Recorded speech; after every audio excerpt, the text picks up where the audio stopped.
എന്റെ ഫൗസിമോളൊന്ന് കണ്ടിട്ട് അവൾക്ക് വേണ്ടി ഒന്ന് പ്രാർത്ഥിച്ചിട്ട് പോയ പോലെ. അങ്ങനെ ശരിയാവണേ. നിങ്ങളുടെ പ്രാർത്ഥന എനിക്കറിയോ? എനിക്കറിയുമെന്നറിയാമല്ല. ഞങ്ങളുടെ രീതിയിലാണെങ്കിൽ ഞാൻ നോക്കാം. പ്രാർത്ഥനയ്ക്ക് നിങ്ങളും ഞങ്ങൾ അങ്ങനെയൊക്കെ ഉണ്ട്. നമുക്ക് അവളെ ഒന്നൊന്ന് തലയിലൊന്ന് കൈ വെച്ച് പോകണം. അത് വലിയ പ്രാർത്ഥനയുടെ ഗുണം ചെയ്യും. എന്നാവാ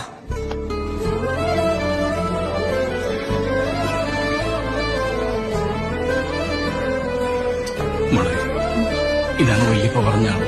നമുക്ക് രക്തം തന്നാണ്. ഇതെന്റെ മോളുടെ പ്രായമുള്ളൂ.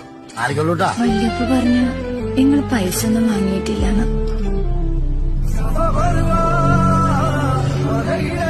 നിങ്ങൾ പഠിച്ചാൻ കാത്തു. ഞാൻ പഠിച്ചോണ്ട് ദുആ ചെയ്യാം. നിങ്ങൾക്ക് നല്ലതേ വരും.